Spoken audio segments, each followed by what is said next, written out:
What's going on, everyone, and welcome to the Xbox Roundtable Podcast. This is episode number 146. I'm your host, Invader, and it's a pleasure having you all join us this evening. We've got a whole lot to talk about, lots of things to discuss regarding a major game delay, possible price leaks, and quite a few other things on the docket. But first, we really should get into these panel intros. And you know what? I'm going to start off with Megatron. Hey, Bud, have you gotten any gaming in this weekend? Yeah, I've jumped back into replaying Halo 5 Guardians. So I'm only in the first part of the game, but I'm really enjoying it so far. As always, as I did the first time. So, but yeah, man, it's been good. Oh, when I finished ODST and Legendary with some good friends, so that was fun as well. So yeah, I got some gaming done this weekend. So yep, all is good. Happy to be here today. Nice, of course. Yeah, no, ODST rocks, definitely. I got high praise for that game. Halo 5 too. Yeah, Halo 5 is very enjoyable. Shock Buddy, hey, what's new and exciting? Oh yeah, not much. I don't think I've been playing that much this week, but I have did buy there was that awesome bundle because we all know about Forza Horizon 3 getting delisted. And so I was checking out which way to get that game before it completely goes away. But there's one on there. It's like $59.99. It comes with Forza Horizon 3 and 4, all of their DLC. So that's the Lego, the Hot Wheels, and then there's two other expansions they did for both. So that was a pretty good deal. So I'd go out there and buy it.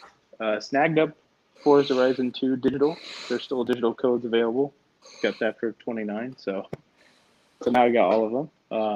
So I was glad I was able to find those because I missed that Games with Gold. I'm so pissed I still missed that with the Forza Horizon 2 when they gave that away before it got delisted. But yeah, so far just going through that new store, which I'll probably talk about later, but for Xbox Live. But yeah, that's pretty much it. All right, good stuff. No, actually, yeah, you're totally right about that they're delisting that. It kind of sucks, really. But it's probably, I don't know, definitely a good game, Forza Horizon 3 and its DLC. So I'm sure people are going to be crying when Forza Horizon 4 is going to be I'm guessing, the first game to ever leave Game Pass that's first party. Because it's coming. Yeah, not a big fan of that at all. That's I don't know. I wish they could have worked out something there, but I'm assuming it has to do with different licensing fees and whatnot, right, on a lot of the cars and music. Maybe probably more so that than the music, I would imagine. Yeah, I'd love to know the technicalities of that. But anyways, he just kind of snuck his way in here as we were introducing ourselves. Tim Dog, hey, I don't know about you, bud, but I'm looking forward to get into all these topics, especially the Halo stuff. Yeah, well, I'm going to be a little bit early tonight. I'm going to have to jet out a little. They have a state of emergency in New York for utilities, all the trees that went down. So I might jet out of here a little early, but just wanted to show my face. I told you that pre-show. Yeah, we'll talk a little and looking forward to it. Do I sound okay? Because I'm on the phone right now. Yeah, you sound good. You sound great, buddy. I mean, some of the guys in the chat were talking about some heavy breathing, but otherwise it's all good. Yeah, no. I have the whatchamacallit, I got the mic with the headphone set, so I'm not used to it. It's right on my mouth. All right, no worries, bud. No, we'll definitely dive into these topics ASAP, but I'll round off the intros with Centurion, buddy. What's up? What is going on, guys? It is Sunday night, and it is time to talk about games and Xbox. Nice. Glad we felt that. Yeah, right? It's like, come on, let's get the energy going. I'm sending Megatron virtual hugs as best I can right now, trying to get him hyped with me. Yeah, I've been having a shitty weekend. I appreciate that, though. No problem, man. I know what it's like, dude. One of these days, we're going to match that awesome energy of yours. I'm trying to, man. I'm liquoring myself up now, though. Ooh. What you drinking, if I can ask? A little Grey Goose and lemonade. It's always that sounds good. Nice. That sounds good. What kind of lemonade? Oh, just Minute Maid, man. I drank half of it, froze the other half, and now I mixed it with some Grey Goose that I had left over. So That's definitely a good combo. that's a little sedative. But God, I just want to say, what have I been playing? I've been trying to tackle Terminator Resistance. Finally get that one hammered out. That's actually it's actually a great game. I've been having a lot of fun playing it. And then also kind of dabbling in what is it called? Destroy All Humans. That one. I never played the original, so I'm actually enjoying this. I think it's funny. I think it's really I think it's actually one of those kind of cult classics. If you missed it, I would definitely suggest checking it out. And then of course my wife added onto my backlog and bought me some games for the sale that's going on Xbox right now. And actually one of them is the DLC to what's it called? Journey to the Savage Planet, and I'm actually the hot garbage. Okay. You know what it's like telling your wife or be like, oh yeah, go ahead and buy me some hot garbage off the store. That's hilarious. But yeah, definitely. So after I'm done playing Terminator, I want to get into playing that because the DLC actually looked pretty cool from what they showed at the Xbox event. Was it the Xbox event that showed that? I don't remember. To be honest, I can't remember. How far are you into Terminator? How far are you into Terminator? Because Invader, you played that too, right? Oh yeah, I played the hell out of that game. It's good. I'm close to the end of the game because I'm starting to make decisions that actually affect the game. I mean, you have to build up trust with like certain members of the community to basically influence these decisions. And now I'm starting to actually catch on to who the stranger is that's been following me around. I have a pretty good idea of who that guy is. So I really feel like I'm getting close to the end game just because of things that are happening around me. So I'm hoping I'm right there. So you found out that it's Phil Spencer, right? Yes, Phil Spencer and John Connor went back. Well, John Connor actually helped Phil Spencer figure out how to build the Series X, and they used technology that was borrowed from Skynet. And he went back in time, and now we are here. And Series X is actually the birth of Skynet. Everybody. Uh-oh. How is that? How is that game on achievements? It's good. No, it's good. No, it's definitely it's not like giving you achievements everywhere. There is certain things like you have to do, like you gotta, like you want to stealth kill a Terminator, and the only way to do that is you got to craft a certain knife that is capable of actually killing them in one shot.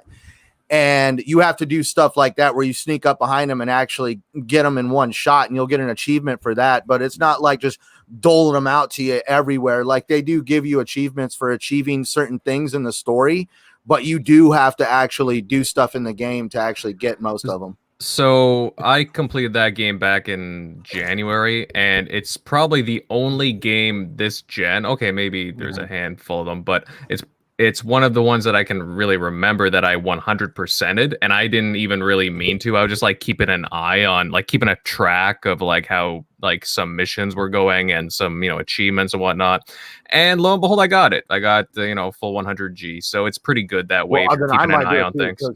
I'm fine tooth combing the game. I mean, like I'm going everywhere, trying to get in every room I can find, maxed out lock picking and hacking so you can get into all these places.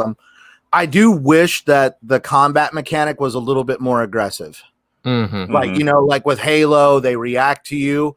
Well, regretfully, they're Terminators. They basically are just like tanks. They don't bob and weave out of the way. They take the full brunt of what you're dishing out to them. But until you upgrade your weapons, I mean, they're pretty much invincible until you can start using plasma weapons.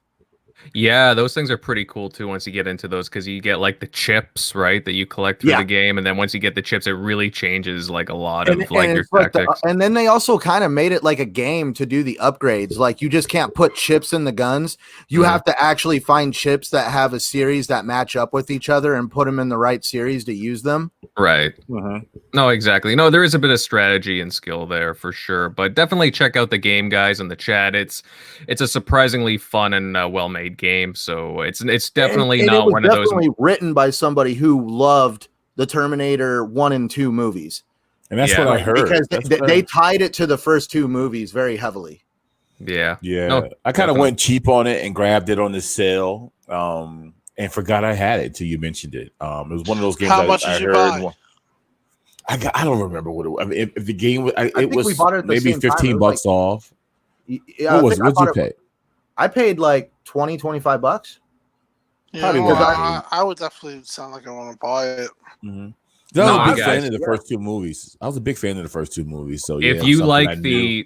if you like those two movies, especially like the first one, it definitely Yeah. feels like that. So, Well- and in the story, it's basically in the timeline the human like Terminators that basically you needed dogs to sniff out, the ones that Arnold Schwarzenegger were. Those are just starting to come into existence, and so there's like a constant eeriness and uneasiness because they don't know who or what. Basically, and nobody trusts each other because at this point they've only heard myths of these things, and they're starting to be like, people are starting to just all of a sudden start going crazy. Like when you're not ready for it, all of a sudden somebody starts shooting up the place, and you find out that dude was freaking a machine that was just in disguise. Yeah. So I mean, it's really really cool how they harnessed that part of the timeline on basically they're just now starting to come out with this model of Terminator. Yeah. So I highly suggest picking it up, guys, if you haven't already. It's one of those ones that will fall under the radar, but it is absolutely worth picking up because you can tell that the studio put a lot of effort into making it like an actual like good game with what they had. But we'll move on here, guys. And before we kick things off, just a few reminders before we get into the topics, and be sure to share this show out and subscribe to keep up with the show. We want to see this show grow. So, you guys, we would love to see you we know that you guys appreciate the show and we just want to bring more awareness to it. So if you guys could really support us, that would be fantastic.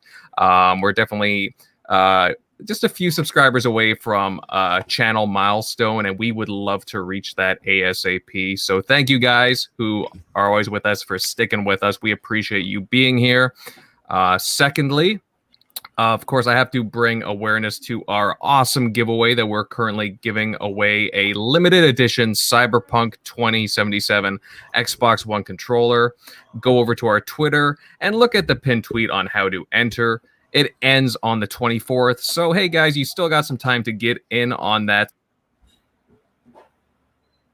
What happened? We just lost Invader, right? Man. Oh, there he is. Oh, no, I'm right here. But, guys, it's a super sexy controller, like I was saying, and definitely get on that if you haven't already. Guys, we will move on to our first topic, and it's a really big piece of news that dropped earlier this week, and Halo Infinite has been delayed to 2021. Now, the big game was supposed to launch. It was supposed to be a launch exclusive for the Xbox Series X, but after, a lot of criticism over the game's presentation, Microsoft has chosen to postpone it. Centurion, I'll go to you first. I would really love your thoughts on this first topic. What do you think of Halo Infinite getting delayed? Oh, that whole situation is, in my opinion, a bag of mixed feelings. It sucks. It really does suck. And we were talking about it last night, me and PTK and Xbot.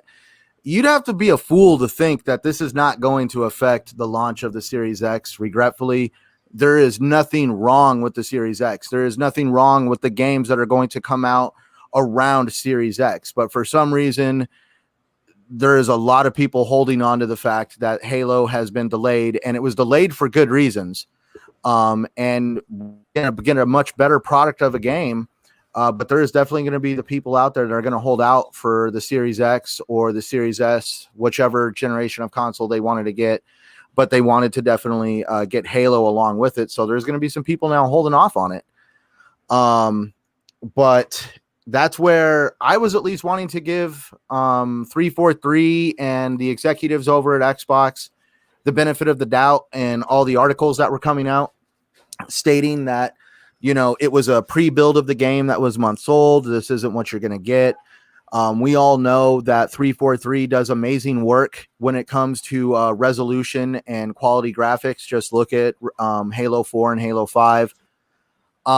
So I wasn't concerned about how the game was going to look in the finished product, but if the state of the game was as bad as it was being described, then yeah, delay the game, fully delay the game, because this is a flagship franchise for Xbox. There was already rumors stating that there was going to be issues with the multiplayer. They came out in front of that and said that wasn't going to happen, but we also still haven't seen a multiplayer beta, and we're months away from launch. Obviously there was some resolution and pop-in issues and other texture issues with what was shown on the July event. And a lot of people kind of gravitated to that, and it probably made Microsoft kind of take a second thought on, all right, even though it is possible to release a game in that state, maybe we shouldn't, because people are expecting more. So yeah, it's really good that they delayed it. But I definitely don't like the fact that we're over here dragging Halo down consistently about what's going on with its graphics. And I don't know, did you guys see the tweet I put out on what was going on with the Avengers beta? Yeah, I saw it. Basically the worst bug known to gaming kind is loose right now in the Avengers beta. And nobody is talking about that at all, but we're over here talking about lack of texture on an unfinished game character, but it's all good. I think some of the criticism was a bit too far. I like the gameplay. I was excited for when they revealed the game. There's been a lot of rumors on all games being delayed, I figure, and I just think Halo's being picked on. We knew this has been a crazy year, 2020, and this virus has affected, I think, tons of studios, and I just think it is what it is. I think people need to stop, chill out, and just remember this is how hard we care about it, and just stop. People say things, and I think they go too far. I feel like just calm down and get your love and passion for the game, but just, I don't know, kind of annoyed me, kind of turned me off on a lot of things. I kind of had to step away from Twitter, as a matter of fact, for a few, just because it was just silly. No, I totally hear you, Megatron. Like when I first saw Halo Infinite, I was like, well, it definitely needs polish in certain areas. Like even when they had that up close at the end of the Halo demo of Esheron, I was like, well, he looks cool, and I really loved his speech, but he could have, used some more polish. And there was a few other things there, but otherwise, I really liked the gameplay. What I saw, I really enjoyed the character models, and it was refreshing, right? It brought in a lot of like Halo 1, Halo 2, Halo 3 kind of designs. I was like, okay, I could really get into this. And I thought that, I kind of liked what 343 was doing. It seemed like they were listening. But again, guys, like... Invader, not to interrupt, but like when you showed me the topic, you even brought up that Spearsoft, or did I get their name? Spearsoft? Yeah, something like that. Yeah. The amount of manpower and money that Microsoft has invested in Halo, it has to speak words in just how bad COVID-19 has affected a lot of industries. And would have this game ever been delayed for COVID-19? We'll never know. And that's one thing that I feel like people need to realize is COVID-19 happened. It really did. And you can't act for 1 second that it did not play a major role in the situation, because Microsoft has hundreds, if not thousands of people working on Halo Infinite. And if with that much manpower, they were still having issues on getting it done on time and putting out the product that people wanted. Right. Well, the thing with Sparasoft was, it was interesting because they were announced, I think, the week previous that they were helping with Halo Infinite. And I just kind of thought to myself, like, well, it's only 3 months until the game is out. How much work could they put in there? So I was kind of assuming that, well, the game is probably going to get delayed. For how long, we don't know. And then, of course, they came out this past Monday or Tuesday and said, the game is getting delayed to 2021. We still don't have a date on that. It sounds like they're leaving it open. probably I can't imagine it being like the first half of 2021 either, but there were signs that it was going to get delayed, and I don't think from like the fans' reactions that, well, just the overall public, like once they showed it off, that they weren't expecting to hear that kind of a reaction that they got. You saw like these memes of Craig and Greg pop up, mostly Craig obviously, but the fan base, they responded pretty well to Craig. They kind of embraced it, actually. Even 343 did, which was kind of funny. But overall, though, I mean, I have no problem with them personally going back and polishing it myself. Like, if they can do that, I'm fine. The funny thing is that what it's doing here is kind of dispelling that whole thing about Game Pass and how Game Pass makes them release games unfinished because they have they have an excuse to do so. Obviously, that's out the window. I never thought about it like that. If they're willing to not release Halo at the start of the launch of their new console, if they're going to delay Halo, then they'll delay anything if it needs it. So that kind of throws that whole notion out the window. So sorry. I think that's a great point. There. No, I think that's a great point. I think overall, their plan was originally to release the most powerful console, possibly even beat Sony on price and have a better launch. And part of that was Halo. Halo is going to show off the power, and it was going to show off next generation. And they got themselves, they were behind. And obviously, I think COVID definitely attributed to it. But there was also other factors that, it had a little bit of a rocky development. Then they discussed maybe let's do it piecemeal, like The Last of Us 2, without a multiplayer, or release the multiplayer later. And they decided, I think rightfully, not to do that. And then I just think they just looked at it and they reevaluated, and they looked at you look at the franchise, and this is supposedly going to go on for 10 years, I guess, after this game. Or once this game, they're gonna push it out. You gotta kind of nail it. And listen, it's a huge blow. It was a big blow to their launch. It's bad timing. There's no doubt about it. Was I disappointed? Yes, I was one of the people that, from people, even sources that that I have, that said that they were going to really try to get it done, and obviously it caught up to them, and I think they made the right decision. Now I just think that, being that they bought themselves as a delay, they have to. I think we want the game to impress us. Now, listen, I'm going to be honest. I was impressed with the demo when I first saw it. I liked what was going on, the gameplay. Do I see some of the unpolishedness? Yes. Some of the things that were pointed out, I think Dealer pointed some things out to me that made sense. Like, like when you got onto the Warhog, there wasn't much like mud splattering around. There wasn't tire tracks.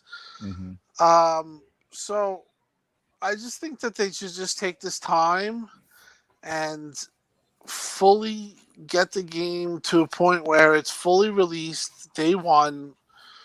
Maybe even do the beta multiplayer like they planned, and just get it right. Because if they don't get this right, it's gonna hurt the whole franchise. So overall, I think it was a smart delay, but it was definitely a big, huge blow, and bad timing and disappointing. I mean, I'm gonna be honest. I was very disappointed. Of course, I mean that Halo Infinite would have been like, when you christened that new boat, right, which would have been the new Xbox Series X. When you kind of, you celebrate by cracking that bottle over the bow of that ship. Here's a franchise, one of our, most epic first-person shooters the world's ever seen. And it'll definitely bring you back to when the first OG Xbox came. They wanted to capture that. Right. I'm pretty sure that too. I think you said it before in RDX. And it's all for the first time in how many years we got a Halo launching with a brand new hardware, and it's disappointing. It's disappointing. Now the first thing that I think of is, well, then how long do they delay the game? I mean, is it a bad idea to even just wait till next holiday season? Yeah, I think that's what personally, I take a year. And that means now I'm hearing that May is what they're gunning for, but I would just personally take a year, and I would also look,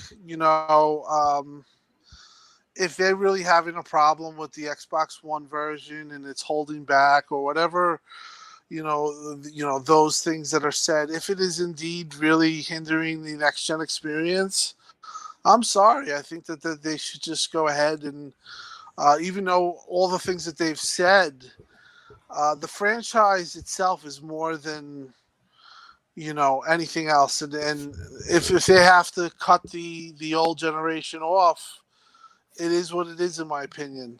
Even if they have to just cut the Xbox One, they could do the Xbox One X, let's say. They have to make it a premium experience. That's what we want as Xbox gamers. We haven't had that joy. We haven't had that moment pretty much all gen. It's been a very tough time on all the fans, and this was going to be our game where we could pound our chests and say and be proud of it.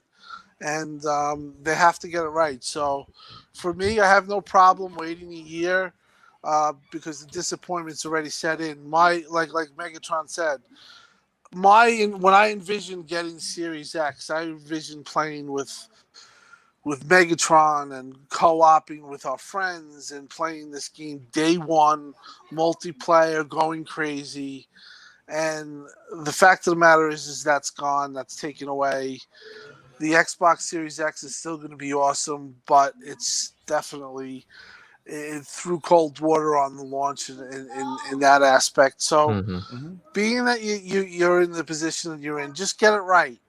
No matter what you have to do, if you have to take away the Xbox One version, who cares about Backlash? It's the bottom line is because when that game comes out, it has to impress us and it has to wow us. God forbid if there's some flaw, take your time, get it right, because it'll never, the jokes will never end. It'll go way past the Craig or whatever the hell you want to call that. I mean, Domino's was making jokes. Oh my God. It was. Even though you had to cut it into slow-mo to even see Craig's face. Yeah, of course. And I think that's where I'm getting kind of on why was Domino's commenting. I understand it was funny, but at the same time, I'm wanting these companies to be like, would you've done that to other guys? Like, are you just doing this because it's fun to do this to Xbox, or like, would you do this to another company? I think that Xbox has always proven itself. See, just not to interrupt, but you've always pointed out that Xbox is graded on a curve. It always seems that, but also it's also the guy that's open up for shots. And the thing is that I mean, some of the stuff that's went on the last couple of days. I mean, I've been working so much, so it's been hard to really talk about it at length. But you take a shot, or you even say that there's rumors that possibly negative. And you're outright attacked if it's not Xbox. If it's Xbox, it's okay. You can push the bad rumors on it. You can say this, you can say that. But if you say it's another company like Sony, you're going to get attacked. And believe me, this has been an ongoing thing. It's like it's open party on Xbox, but you go after Sony and you say something. And you will be outwardly attacked, just like this guy with Dust Golem, where he talked about the multiplats not running as well on PlayStation 5. That guy has been basically the last 3 days his name through the mud, and he's a very nice guy, and he's the same guy that the same people who are bashing him now were praising him because he had the scoop on Silent Hill possibly being exclusive for PlayStation.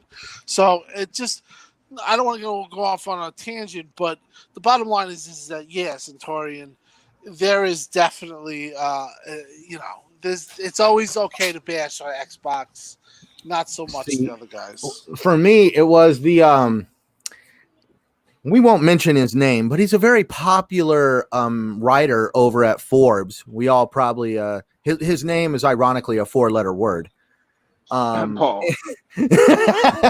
He wrote an article stating Xbox media bias, trying to basically state that he's not biased, that he just basically calls it how he sees it. And he basically was trying to be like, well, Microsoft has no games.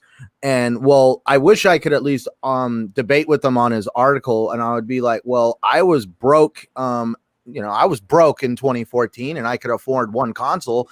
And as a consumer, I could plainly see that the games on the Xbox side in 2014 were a lot more, there was a lot more of them. And the PS4 version was a little bit lackluster. There was some good games in there, but not as many. So I chose to get the console that I know would provide me with more games, and that eventually flipped in the generation.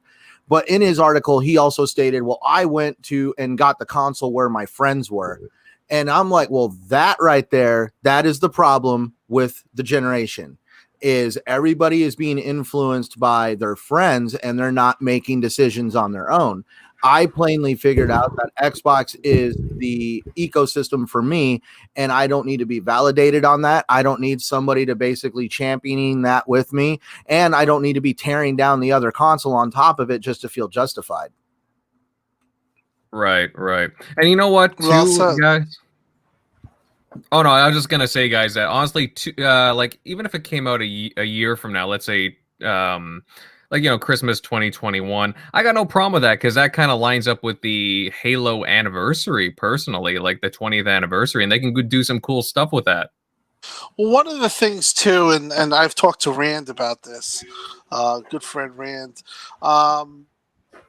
Xbox is really going to be light in 2021, especially with COVID and the situation. None of their games like Avowed, Fable, the games that they shown, they're not releasing in 2021. The only other one that I could think is on pace to release on 2021, and it's a real stretch, is Hellblade. And if they don't have Hellblade, doesn't sound like Forza is going to be ready. Forza is like just starting. They have a lot of games coming, but 2021 seems like a year where it definitely could be light. And if they do have Halo, that kind of helps them out, because Halo is going to be huge. Microsoft has 15 studios, so at any time they could put out something we didn't see coming. Nobody here gets to sit at the executive table over at Microsoft and knows every secret they have. They could have something we totally don't know about. They could have, or with Cyberpunk, like I did say earlier a few weeks ago, it's their plan B in case something happens to Halo. And that's one thing we also can't forget, that no matter what, third-party games at the end of the day are going to look and play better on the Series X, and that's just by pure math. You can guess by whatever you want, but by pure math, most games are going to look and play better on the Series X just because of how it's designed. And I feel like a lot of people are forgetting about that. I am looking forward to what Cyberpunk is going to look like on the Series X. I'm looking forward to what my older games are going to look like and play like on the Series X, because there is technology in there that is going to change the face of gaming. Like, loading screens have been a part of our lives for a very long time now, and we are just now starting to get to the technology point where loading screens are potentially going to start going away. Most definitely. Let's not forget, we're talking about games for the first time on a console that are going to be performing at 120 frames per second. Yeah, that is huge. And Xbox is pushing the 120 frames per second for one reason, because I think that they can, and because backwards compatibility, they're going to have an advantage there. I heard. It was on Major Nelson's podcast, he had Jason Ronald, and he talked about how, he played some of these enhanced games, and one of the games, Fusion Frenzy, he said was played with HDR, that HDR that they're adding. That's right. And he said that it looks like a completely different game. So the Xbox, there's so many good things about the Xbox that get taken for granted or are overlooked. But their backwards compatibility, the enhancement, playing games 120 frames per second, games that we loved, it's going to be awesome, And you look at Sony, and they're people, they're like, they want a remaster or they want a 60 frames per second Bloodborne, and they'll get that possibly. But guess what? They're probably going to have to pay for that. And the beauty of Xbox with the backwards compatibility solution is that you're basically getting remasters and remakes free of charge. It just all depends on what games are enhanced, which they can. And I think that's going to be talked about next month a little bit more. We might get some concrete games as far as what's going to be doubled, the frame rate, and all that stuff. Just to make sure we cover all our bases, Tim Dog, because I don't want us to be called out for mentioning it.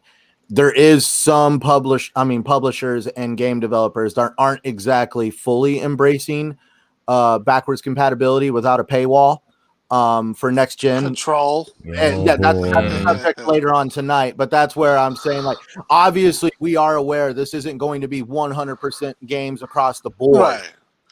But I'm talking specifically with their backwards compatibility, you're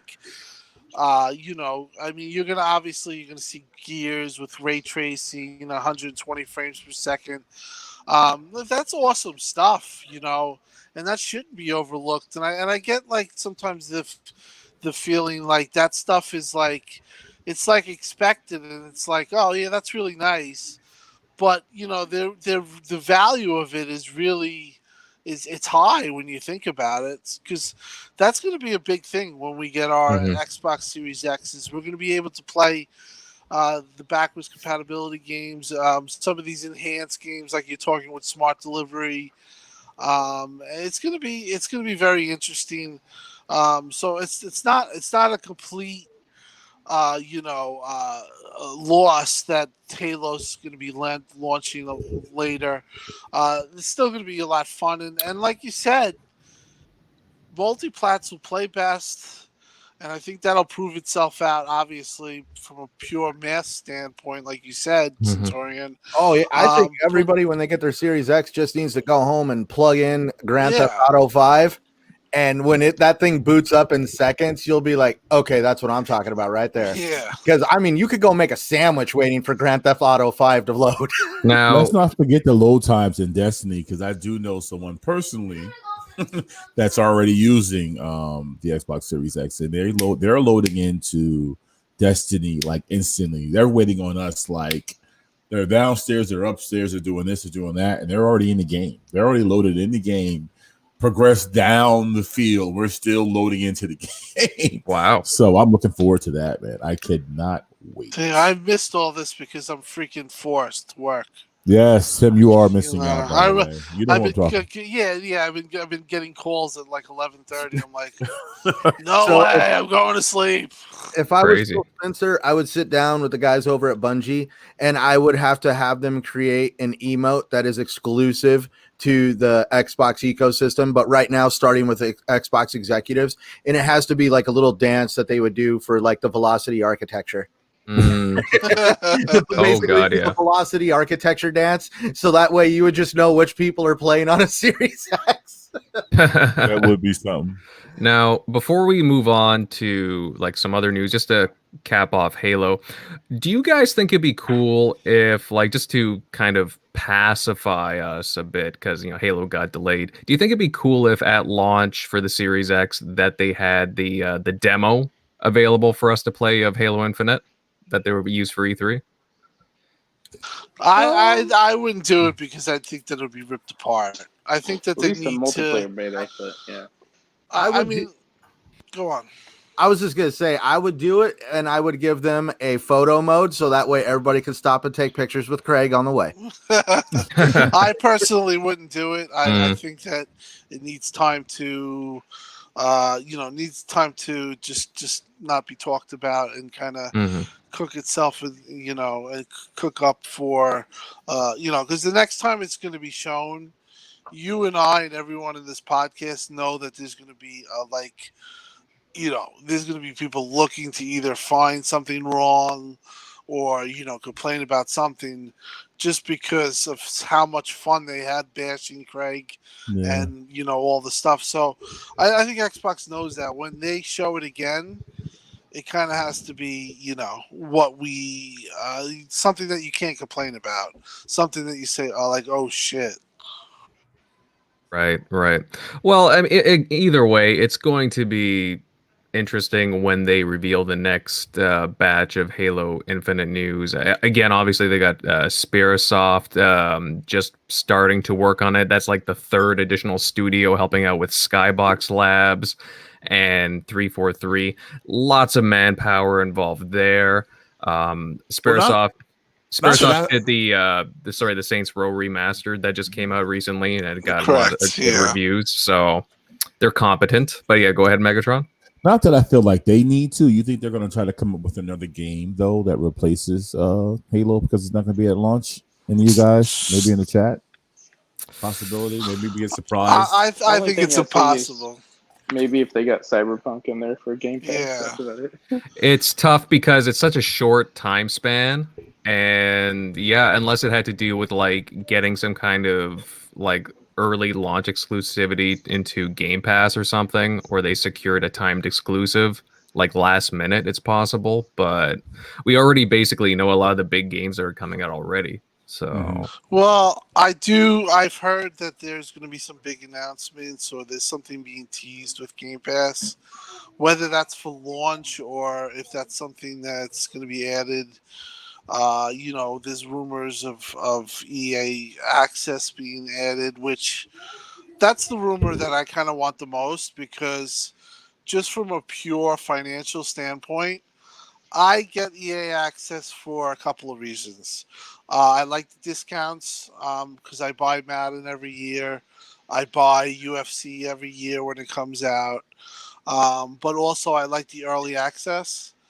Like, I love to play Madden, like, when it first comes out. I'm a big Madden guy. So for that, if that gets rolled into Game Pass Ultimate, that saves me $30 a year. That's instantaneous win for me. So, but yeah, I've heard that and Jeffrey Grubb, shout out to him. He's also confirmed that there are some big Game Pass news. There's a couple of guesses we have out there. I talked to Megatron, I believe, on the phone about it the other night. Maybe it's Bungie related. Who knows? But there's something going to be coming.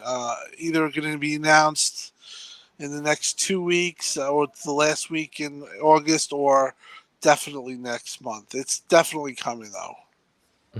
Definitely. Well, it's very exciting. Like, we should hear something about that in they the can coming definitely weeks. get I some would imagine. other some of the smaller titles, like what was it, Scorn and Medium. They can get a lot of people that anyone has an Android phone can just put down, maybe $15, or if they can probably get a $1 deal. Kind of get sucked into playing xCloud. They don't have to buy an Xbox at launch, and they can play those games and stream them. So without the Xbox Series X.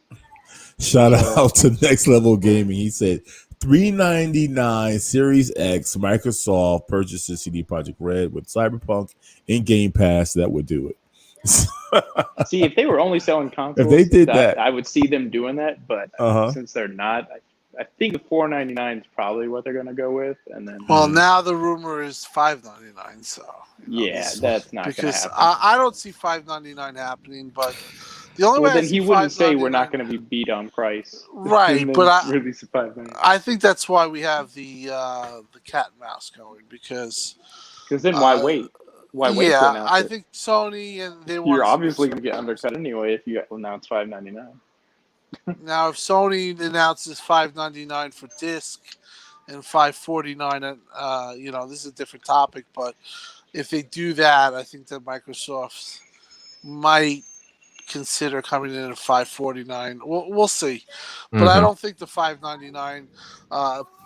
The Alana Pierce thing that was being bountied around. That's just people Those just are go placeholder prices a lot of yeah, times. I mean, They've been coming at just, her in the system. tough. People just go with like rumors, Yeah. like it's stupid things said, just because people want to make a stupid YouTube video because they want video. Rich. But yeah, but I don't even say him, but it's not. It wasn't even started by him. It was started by somebody else. So, I just think people are just desperate for news and like, come on, like that stuff is like if you watched her thing where she talks, she obviously like that's the first thing I saw. People are hitting me up. I'm like, she's talking about a placeholder, and she even said it. She said, I think it's a play, but she has to realize that people are going to take that and they took it the extra mile for sure. Yeah, she was pretty clear on that, but yeah, you're right. They took it the extra mile, and guys, we'll go on to another set of news. Kind of ties in with this, and Microsoft has announced that the Xbox Series X will be launching sometime in November, and it was announced over Xbox Wire, and they detailed a November release date. And they highlight, the various features of the Series X, such as ray tracing, having up to 120 frames per second, fast load times, velocity architecture, and so much more. Quick resume. Tim, I may as well also go on with you first with this. Is November still a good month for the system to launch, would you say? Yeah, I think I think that both Sony and Xbox are going to do November. Just when is it going to come out? The rumor is November 6th. I think that makes a lot of sense. Again, it would have been great if they had Halo. So it's a little dampened, but other than that, yeah, I think November makes sense. When the Series S gets announced, I'm wondering the way they announced this, if the Series S is going to be, if it's going to be staggered. So is it going to come in later or is it going to come in earlier? Because the original plan, from what people had said, that they were going to release the S in like September and then the X in November. So I don't know if that's still the plan, or that was definitely talked about and rumored. Yeah, I think both these consoles, Sony and Xbox, just need to get out there. This year's been so screwed up that it's just get out there and get out in the market, and I think it's better now than getting delayed. I think if it got delayed, it would be a bad thing, to be honest. I think they need to not delay it. They can't delay the Series X. At this point, both companies are in a position where they are ready to release their console, and we all know what happens when somebody literally gets to launch their console first, and they have a few months a lead when it comes to a console launch. Correct. And so at this point, regrettably, Microsoft knows if they don't launch alongside the PS5, it's going to be literally this generation all over again. I'm not gonna be stupid and not say it. If they give PlayStation that advantage, it's going to be this generation all over again. They can't delay it, because then that means PC gets medium and scoring first before Xbox owners. Well, so yeah, they're definitely not. I don't think it's going to be delayed. I think they pretty much made it clear. That would be horrendous if they did. But the whole wild card here is, what's the Series S, and when is that going to be presented, and how is it going to be positioned? That's the whole thing. I think that's really the big news now. I am confused on that myself. Not trying to jump in here, but shameless plug. Don't know if anybody went and checked out my video on the Series S leak. It is legit. I'm kind of curious on why those retail units were located in where they supposedly were. Apparently, they were located in a electronics retail setting, in the warehouse. They weren't out on the floor, and due to circumstances, people broke in, got a hold of them, and yes, they were selling them for around $35 on OfferUp, and they plainly said Series S on the side of the box. So those are pretty normal. That's pretty normal with retail. I know it's normal for retail, for like, because you never know. We've been having huge logistics issues in my where I work when it comes to getting stuff in. So I'm pretty sure they're already putting these units out at these retail stores, and they're already like, hey, we're going to start stocking you up now for November. We're hoping for a big push, because we've all heard the rumors about how Xbox has been putting in a lot of money when it comes to production of the Series X and Series X accessories. And so stores already have some of these. So this actually shows legitimacy in that Xbox is planning to have a major push this holiday season when it comes to stuff physically on hand. And it's just now with Halo, at least I was like, well, what if they try to tie the Halo launch in with the Series S launch? But how would they do that? Because they're going to be releasing retail units this holiday season that are going to say Series S. So it's not like you could pretend that people aren't going to read the box. I'm kind of curious on how they're going to actually release the Series S at this point. Yeah, I think that with COVID, everything's gotten so screwed up, and everyone's behind. And I think Sony is really ballsy in the fact that they know that so many people want their console that they'll be like, hey, I'll give you the price when I give it. It could be 2 weeks before launch. And I think Microsoft is a little frustrated by that, because Microsoft wants to get their position so they can position these two consoles. I believe they want to undercut Sony, but let's just say COVID didn't happen and everything went as according to plan. I think right now we would have prices. We would have Series S announced. They keep pushing it back because they want to outprice Sony, in my opinion. I think that's obvious. I mean, you don't push the August event. Well, you don't push the May event to June to July, and then now the August event now to September. They're playing cat and mouse, and I think Sony knows it, and that's why we're in there. Everything's in the position that it's in, is because they're all waiting on each other, and I think Sony is kind of tough here because they know that people just are dying to get their console, so they don't really have to do anything. So and let me ask you this, Tim Dog, because I know you like do the stock market and stuff on the side, right? Yeah. Okay. Okay. So my question is, what happens at the beginning of this holiday season and people are being told that the back orders on these PS5s are going to be astronomical, and that Xbox at least had enough sense to put out a large amount of product very quickly, so therefore they were able to handle a much larger demand? Do you think people would flip-flop purely because of availability, or are people going to be just accepting these long wait times for this product? And is Sony going to be that brazen to just say, well, we'll get you the console when we can get it to you? Because, you can't deny it, but Xbox has not had any rumors floating around that they're actually going to hold back sales per address. But it's already been established that PlayStations are going to literally be limited to one per address when they're sold, at least through the Sony website.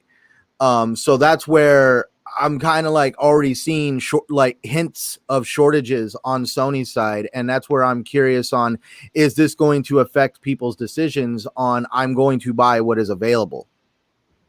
Well, I think they had a problem with that, but I think that the latest reports of that they've gotten a good handle with the situation on that. Well, now not trying to interrupt. I'm just saying, at least from what I know, at least in my industry, we get a lot of product from that part of the world.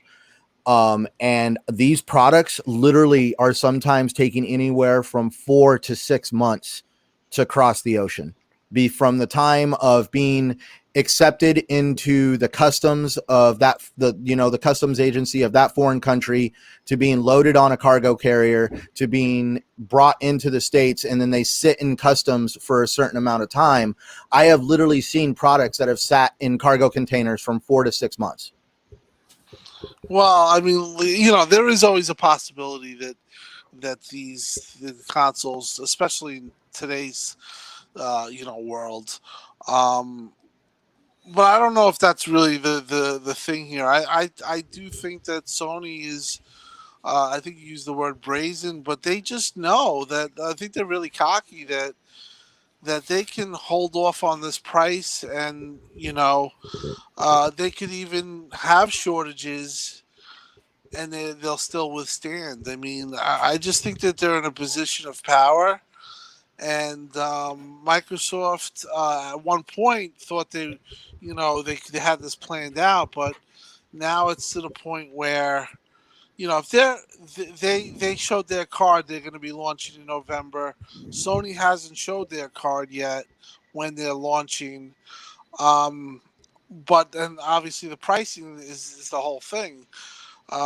Like I said, I think Sony could theoretically put pre-orders out 3 weeks before they launch, and they'll be okay. But as far as logistics and everything that you're talking about, I think that's going to be. I guess we'll see how that breaks for both companies. But I think that the demand is definitely going to be more for the PlayStation 5 at launch. Right. Now, guys, I have to put this out there. What do you guys expect for like the launch games per se? Because obviously we know about Scorn, The Medium. Those are two really interesting games. I think there was a few smaller titles that were listed as launch games, or at least launch window titles, like Call of the Sea, if I'm not mistaken. There's a few that are eluding me at the moment. What was the game that looked really good? Blind Memory or Bright Memory? Whatever. Bright Memory. Yeah. Is that a launch game or no? Yeah. I don't think it's at launch, but it's within the window, if I'm not mistaken. I think you also have that one, the Ascent. Kind of looks The like Ascent, the co-op Yeah. shooter. Kind of like a That looked Wasteland good. look to it. Yeah. Yeah, that looked Really really, really good. Yeah, Might fit there- well with the whole Cyberpunk game coming out at the same time, so you might be a good dual back and forth game. Oh, absolutely. And then there is a whole bunch of them that people keep forgetting too that were announced during that third-party event, like Yakuza Like a Dragon, I think will be available for enhanced too. enhanced. Assassin's Creed Valhalla. Oh, absolutely. But even just games that would have some kind of exclusivity or timed exclusivity for the platform. You look at, the game's eluding me at the moment. That second Extinction game with the dinosaurs. I'm not 100% sure if that's at launch or That's not. a free to play, isn't it? I think it's a free to play. They said. Oh, Encho Mecha. Yeah, Exomecha. Yeah, that's it. Yeah. But there's a whole bunch of games. I mean, some games were pushed. Plus Obviously, Gears Tactics. That's Yeah. right. Yeah. That's a little bit of a saving grace. Yeah, Tetris Effect is also in there. It's going to be I believe, a console exclusive for at least 6 months as well. There's a lot within the window. Obviously, they need to finalize a few things. Crossfire X will also be on the Series X, I believe, within the launch window. Probably at launch, I would imagine, because it's launching on Xbox One in 2020. So there will be a lot of things to play. It does suck that Halo Infinite's not going to be there, but people are acting like the console's not going to have anything to play when there obviously is going to be a lot of content there. I'm the type of guy that's going to be playing a game like Gears 5, which already launched. And so I got to try it out because I heard that game, what they're going to do to that is going to even look better than what we have on PC today. So I'm looking forward to trying that. I'm definitely looking to test out all that stuff too. I know we're talking about new stuff, but still, I'm that type of guy. Then Ori again, 120 frames per second. I got to try it. I haven't beat the game yet. I'm still getting close, but I still Right. have to. I just got to look. See, I keep seeing all the stuff in the chat on the doing exclusive stuff for your platform. I don't know. Did you guys mention it on what's going on with the Destiny with Game Pass in November? I thought that was absolutely like mic dropping right there. That is big deal. Here is the next expansions for Destiny free of charge for Game Pass Ultimate subscribers. I mean, I was already planning to be like, great, I got to invest into Destiny again just because I enjoy the story, but I don't play it as much as I should, so I never get my money's worth. Yeah, but now I found out I'm getting these expansions through Game Pass. I'm excited. And that's next spot month. on. What is that next? No, it's November. I thought it was September. It got delayed to November, I think. Oh, okay. Yeah, I think it got delayed. That is actually something that kind of does get overlooked. And like I said, a lot of things seem to get overlooked with Xbox, but the fact that that DLC is being day one on Game Pass, that points me to two things. Obviously, Bungie and Xbox are back together. And if they have that type of deal, I could see them definitely exploring a partnership or where they become Xbox Game Studios. Wouldn't that be something? I know that's your dream. Yeah, way back then. Hey, you never know, man. If you look at the situation and they're getting that DLC, which is what retail is going to be, what, $34.99 usually, something like that, yeah. That's a lot of money, and a lot of people who play Destiny, I know Megatron plays it, and there's millions of people who play it. That's really good value. So that is nice that they could have that during the launch period. I'm hoping it gets me back in because I was a diehard Destiny fan through 1 and 2, and then when that expansion or the season pass that I bought that really didn't give me much content. That's where a lot of me and other friends just we're like, nah, you're not really giving us anything to come back to this. And then we missed Shadowkeep and some of those others because it's been so long. But so I'll at least put it out there. I know I've told you this before, but if you guys ever want to play Destiny, I keep it on my console and up to date because I used to have friends I'd play with all the time, and they all kind of like stopped playing it. But I keep it on my console because there's just sometimes you just get that itch and you're just I'm gonna go play Destiny. So if you guys ever want to play Destiny, hit me up. I want to play it. I jump in. And I don't know what I should do because there's just too much because I've been gone for like a year and a half. Yeah, that's the suck part about it. I started doing Shadowkeep, but I never finished Shadowkeep. I finally finished Shadowkeep about a week ago. So you're not that far off. But this one's supposed to be like a big overhaul, right? Like kind of like how Taken King was like a giant overhaul to the first one. I think yes and no, because also Shadowkeep was originally kind of still built under the Activision banner. Activision had a lot of say so at the time before they separated, and then they released Shadowkeep after Activision, and they kind of I guess what would one of the things is Activision wanted them to piecemeal Shadowkeep completely, and they were against that. Mm-hmm. This is actually technically the first major expansion they've had without Activision literally having their fingers anywhere on it. And I could say this. You could say this is going to be an overhaul because they are changing a lot of things about the game from what I've read, and they're wanting to kind of just correct a lot of the mistakes. At least when you read the articles, they're wanting to correct a lot of stuff that was created under that Activision banner. And they're wanting there's articles coming out now that all of a sudden the grind for certain equipment is becoming easier. Like they're getting rid of some of the grind on some stuff. So it's really interesting. On Destiny is actually a very interesting franchise altogether to see how a game went from under the Activision banner to what it is now, and how literally a developer. Destiny is one of those games where it actually shows how the publisher has a major influence over a game. Well, it's amazing, guys, because you look at it was Marty O'Donnell. I don't know if you guys remember Marty. He did the Halo soundtrack through 1 through to Reach, and he was on the board for Bungie. and he had detailed a lot of things that had happened with the Activision deal. They knew that basically, like, right from the get-go, that something was wrong with their deal, and that it was bad right from the start. And basically also that they were close. They were so close to signing with Microsoft again before Activision swooped in.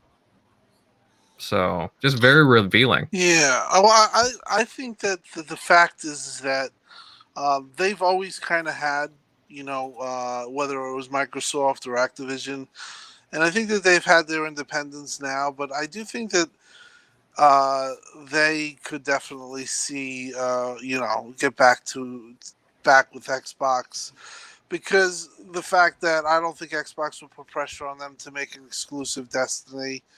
Basically, it would be what it is now. Game Pass day one, your DLC day one on Game Pass, and everything keep it as it is, which it's good from that standpoint. The thing is that if Microsoft did buy them, how long are they going to push Destiny for? And if they don't do Destiny, they're not going to do Halo, in my opinion, because 343 is still going to be heading that. What would they do? So I just think that I don't know if that's going to be the big part of the Game Pass, the big news. But I'm definitely interested. I have my eye on Bungie, and I think that would be a good Xbox game studio acquisition for sure. Oh, absolutely. I agree. Definitely. I would keep my eyes on that, because obviously there's something brewing there between the two. They got closer since they broke off with Activision. And I don't know, they just seem to be doing a lot of stuff that the community wants. And like you said, the grinds are easier and just more access for them. Like you look at, again, whoever thought that they would get their expansions day one into Game Pass? That's mind-blowing for such a huge game. So huge. Yeah, people don't realize how big of a deal is, and when they drop, you watch. I mean, Destiny's been associated with PlayStation all of this gen, but I'm not trying to interrupt, man. Sorry, I just wanted to point out with PlayStation, you got a raid, you got some cool guns. Xbox just flat out said you're getting the full-blown next expansion free of charge as long as you're a subscriber. Right. No, and that's absolutely true. And that's kind of a dick thing too. That's why I really don't like these DLC deals, just kind of like, they withhold like little things like that. It's kind of annoying. I've never been a huge fan of that. And I also think what Xbox is doing has more weight than any of the exclusive crap that's been on the other side. Excuse me for saying it like that, but right now, Xbox did a mic drop by saying, here's the content for free, and we in no shape or form held back the other platform or your experience on the other side. Right. Well, either way, guys, I'm excited for the Series X still, because there's going to be loads of games launching with the system. Again, it's a shame about the whole Halo Infinite thing, but I'm glad that they're holding it back for quality reasons, and so they can polish it, add more content and whatnot, do whatever they have to get it out of the way. If they do have a release date for the console for November 6th, that would be huge. We're getting a little earlier than what we expected, in my opinion. And I don't know, either way, guys, I'm really excited for the technology and the games that we'll have. So, we'll wait and see in the coming weeks what else Xbox has to tell us and release. Moving on, guys, we will move on to some more. I gotta say this real quick. Destiny 2 Beyond Light, the pre-order, it's $40, that value, and you're getting that with Game Pass Ultimate. So, all right, I'm done. Enough said. I mean, oh no, well. Huge. It's true though, with all these, with getting expansion passes like that, you're basically adding, I don't want to say you're adding a new game to it, but like when you get these types of expansions, it definitely breathes new life into these kinds of games, right? Yeah. So definitely lots to look forward to. Yeah, when you got that, it's definitely a huge feather in Microsoft's hat there to have that in Game Pass. So again, guys, like it's a big deal. It's a big deal to have Destiny expansions in Game Pass, and other publishers will follow suit once they see Bungie doing that. But moving on to other game news, and Control is getting an Ultimate Edition, and it includes the base game, of course, and the expansions. And those who who purchase the Ultimate Edition will get free next-gen upgrades for the Xbox Series X and PlayStation 5. However, if you already bought the game and it's DLC, consumers will not be eligible for the next-gen upgrades. Like, for example, me, I got it around Christmas time anyways, and I wouldn't be eligible for it. I just actually beat the game back in June. I thought it was pretty good, some frame rate issues, but because of this, there's been a lot of backlash towards both Remedy and the publisher 505 Games, if I'm not mistaken. Shockley, I'll go over to you first on this, bud. What do you think of this whole situation with the upgrades? Yeah, I think it's kind of shitty. I don't think it's more so Remedy. It's probably something to do with 505 being the publisher. But it is funny. I did see a lot of people cry anti-consumer for this, but securing Spider-Man away from PC and Xbox owners isn't anti-consumer. But it's funny watching people cry about this. But yeah, it kind of sucks. It's kind of like at least do maybe a $10 upgrade, like something. But this Ultimate Edition's not even out yet, so it's like asking people to just buy this new edition early, basically. Like, I don't know, but yeah, it's kind of shitty, and it should be called out, because I think if we put if they get enough pressure and backlash, you're gonna see. I think you're gonna see them buckle, at least maybe do a half step with like a $10 upgrade. Speak with your wallet. I tell you what, they're gonna notice how many people are going to buy the game. Shitty, so I don't think anybody that bought it is gonna go in there and buy it. But it's totally shitty. Now, admittedly, I don't have the game, but like again, like you speak with your wallet. I'm glad I never bought it. Yeah, I mean, I've heard good things about it. I don't want to bash it, per se, but that business practice doesn't seem like it's the most popular consumer friendly thing. No. Yeah, Centurion, I know you want to jump in here. No, you're fine. I just wanted to be my major question about this whole situation on this Ultimate Edition. Does this mean I get the stuff that's over on the PlayStation side?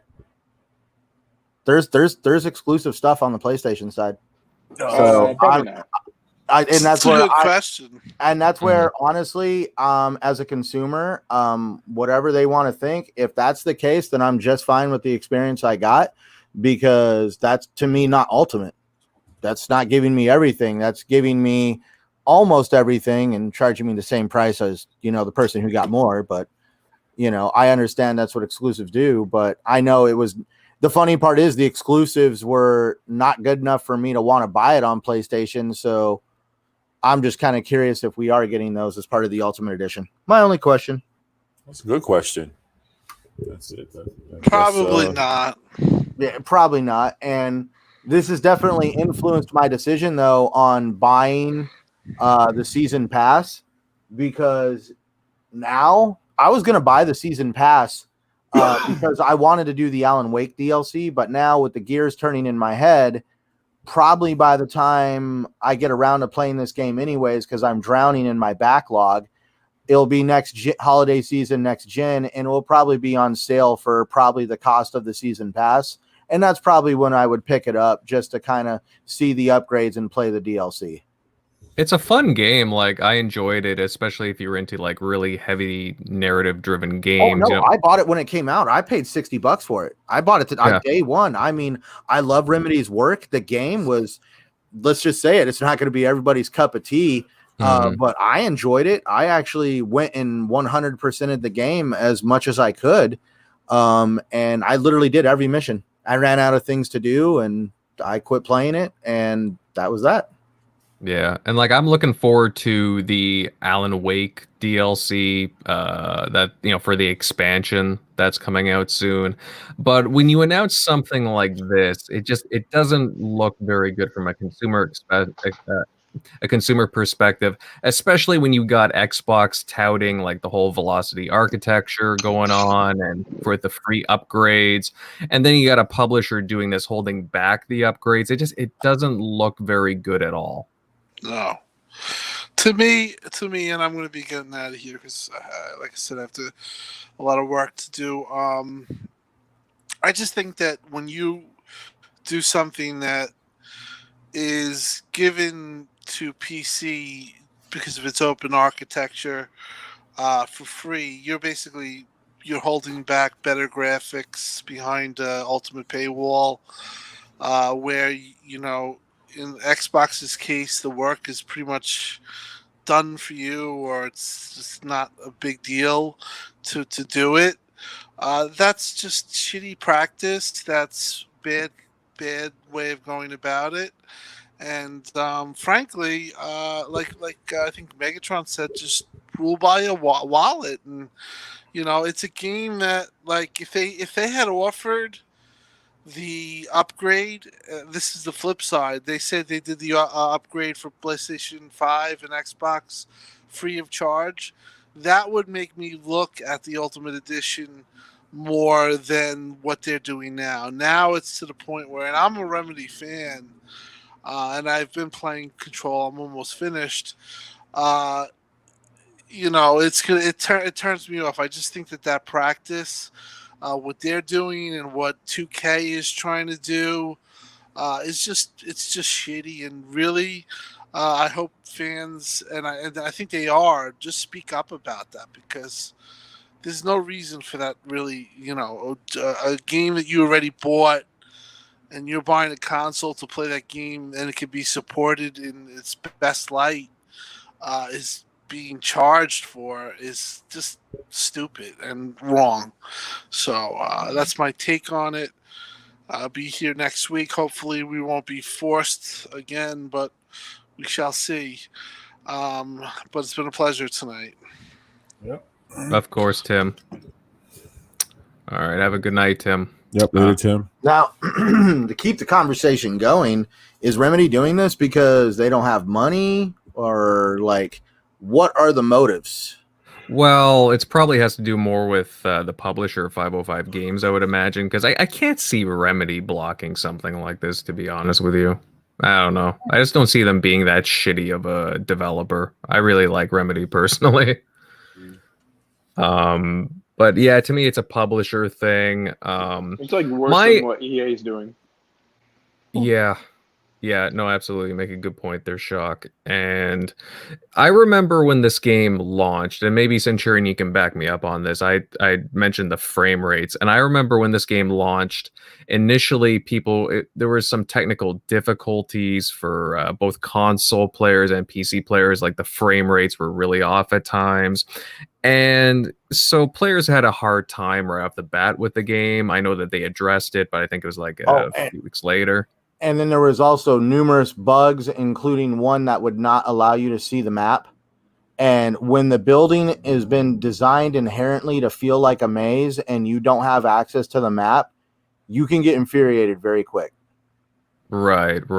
And just people who bought the game, the consumers, like, if I had bought the game day one, I would be super pissed with what they're trying to pull, because it's like, well, why don't I deserve those upgrades? No, exactly.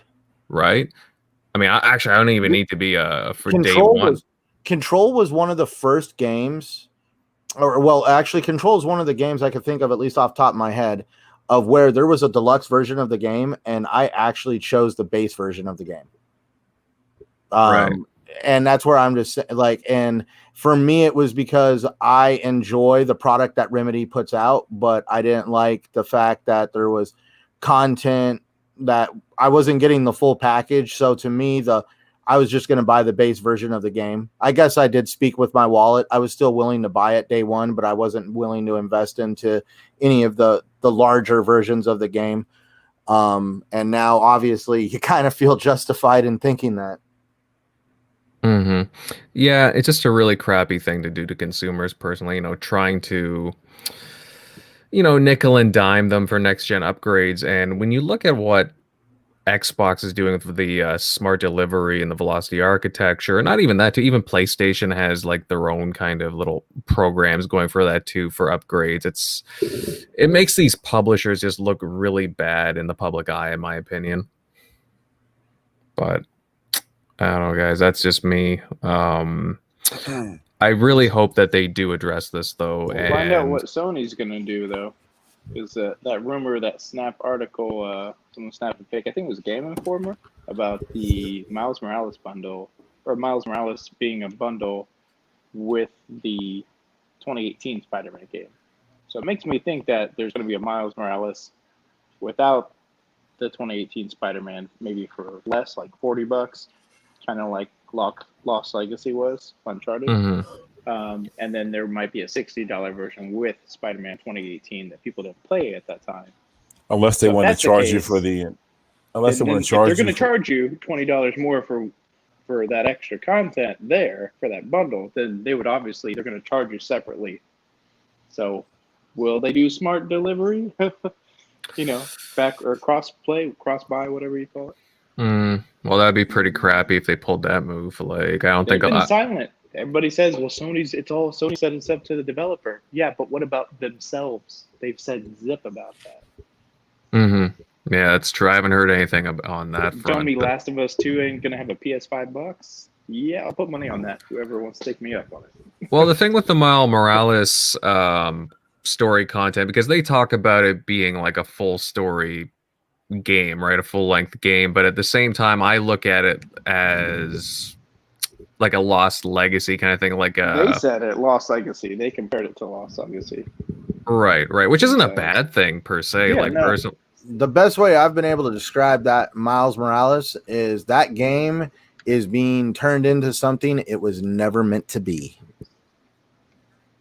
Well, it makes sense because it's on something smaller, it's being turned into something bigger than it should have been in the first place. But because there's going to be problems with, we already talked about it, 2021 is going to be a little sparse in gaming because of this whole COVID thing. And hey, you got the, you'd be a fool if you weren't PlayStation. Hey, we got this Miles Morales thing kicking around over at Naughty Dog. What do you think about making that a PS5 exclusive? It actually give us, you'd be a fool to not think that. So I can see why PlayStation is doing it. Making, like, it's supposed to be 4K 60 FPS, so they can focus on really highlighting the new tech in that game, because it's supposed to be like a 5-10 hour game or something like that, supposedly. So that makes sense. Whereas Halo is going to be this grand, or pretty much bigger game, open campaign. So there's a lot more they have to get down, with that game before it's ready. Absolutely, guys. Well, I mean, we'll see what happens. Hopefully we get more information when it comes to that on the Miles Morales front with Spider-Man. But, we're going to move on from Control. And since we're on the topic of Spider-Man, I have to ask, are there any Marvel fans in the room, in the chat, on the panel? Because we have the Marvel's Avenger game releasing, well, actually pretty much in a month's time. And there's currently a beta going on for it. However, an interesting bit of news dropped, about a week ago, that Spider-Man, the character Spider-Man, will be an exclusive DLC character for PlayStation platforms, both 4 and 5. And a lot of Xbox and PC players are very upset by this move because he's a very popular character, obviously. Now, Megatron, I'll hit you up first on this, because how do you feel about Spider-Man being an exclusive character to PlayStation platforms? Because, again, it's really interesting because he's arguably Marvel's most popular character out there, right? I guess he's not my favorite character. My favorite character is Iron Man, but that's just for me personally. But I don't feel anything from it. It is what it is. I was going back and forth with an old friend of mine, Iron Wolf, and he was saying how it's this huge thing, and Microsoft needs to do the same thing. Blah blah blah. I don't care. Like, it's not going to be something that makes me say, all right, I'm going to go buy a PlayStation to experience Spidey. I mean, do they even mention about him? Is it going to expand the story? Is he going to have his own storyline in it, or is he just a playable character? And it's not that big of a deal to me personally. I guess it's a blow to people who are Spidey fans, but for me, it's just like, oh well. That's it. I'm not going to up and leave my ecosystem to play a Spidey character. I think it should have made it on all platforms, but obviously, Spider-Man has a relationship with Sony, and the movies, there's a connection. It kind of makes sense. Kudos to them for making that, if that's your particular platform that you want to play on, it's more enticing, I guess. I know they're probably going to play better on the Xbox Series X, if anything. So pick and choose. Right. Yeah, and according to somebody in the chat, Isaiah Sanders here, he apparently has his own story. So I guess that's a great thing then. That's great. So, but for me, it's just something that's not a deal breaker for me to even get upset about. I saw things that were on Twitter and but it's nothing. To me, it's more the precedent. It's just like, oh, these deals are going to continue. So I did, because like most people, it wasn't my radar, because from what we've seen of it, it looked kind of mediocre. But it's just like, it's like a Destiny thing. Like them going in there and keeping content exclusive a year after Destiny 2's out, keeping content locked on Destiny 1. Like, what's the point of that? And it's just taking away content. It doesn't do anything for any gamer. It just makes like fanboys think that, oh, Sony did something for me, when no, they just locked content that I would have gotten anyway, locked it away from PC and Xbox, or vice versa. So it's like when Microsoft locked Rise of the Tomb Raider. Everybody pointed out, Xbox, what you could have done with that money. Like, all publications ripped them apart for it, and they were right. But it's the same deal there. All you did was, a game was going to be third party everywhere, but now it's not. Well, my understanding was that they funded the game, otherwise it wouldn't have been even made. Yeah, I don't believe when it that. comes to the Tomb Raider one, they actually put a lot of funding into that. That might be true. Square would eventually made another. The other Tomb Raider did very well. So I don't buy any of that. That's what they said. And I'm sure Microsoft did foot the bill, and that was part of why they got it a year exclusive, because Square will take your money and be like, you're going to pay for that much of the funding for the Xbox version? The situation you're describing right now is also the only time a developer came out and released a public apology for doing it. Yeah. We're sorry. Yeah, that was kind of funky too, because it's like, well, we're sorry, but hey, Microsoft's funding the game, so there's that. We're sorry we got their money. It's like, guys, it's still coming to the platform. I mean, it sucks that it's coming a year later to other ones, but you're still getting the game. Otherwise, it just wouldn't have been made. So, although it would have been nice if it was just a full-on exclusive. I mean, that's what I hate what Microsoft does sometimes. Like, they put the funding in for the game, but then they just don't seal the deal. So, and this is kind of different from the Destiny thing too, or even the Control thing, is because it's an actual class. It's like locking the Warlock to the PlayStation on Destiny, because it's going to be a whole class of just different moves and different skill sets that you can do with that character. So it's just like, do you want to see Microsoft go in there and like lock Batman from Injustice 3?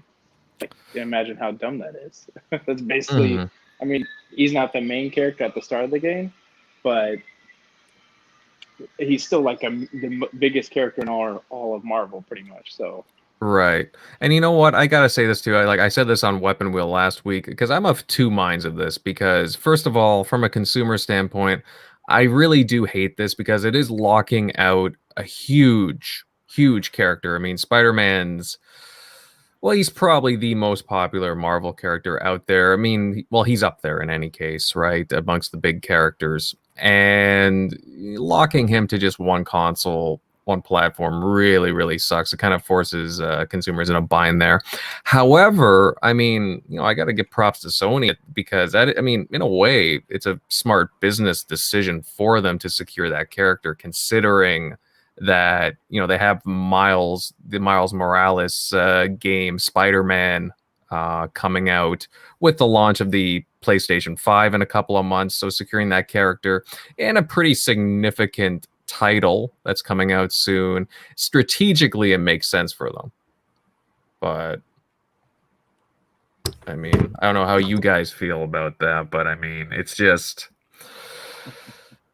I don't know. It's one of those things where I get why they did it, but at the same time, it sucks. It really does suck. And I think if Microsoft did this and secured Spider-Man, I think that we would be hearing a lot more vocal opinions than if it was, than Sony having secured it, right? Imagine if Microsoft for the Final Fantasy 2, I don't know if there's already a deal in place, but say the Volume 2 of Final Fantasy 7, they lock Red 13 to the Xbox. Like, he's in the game for PlayStation owners, but you can only play him.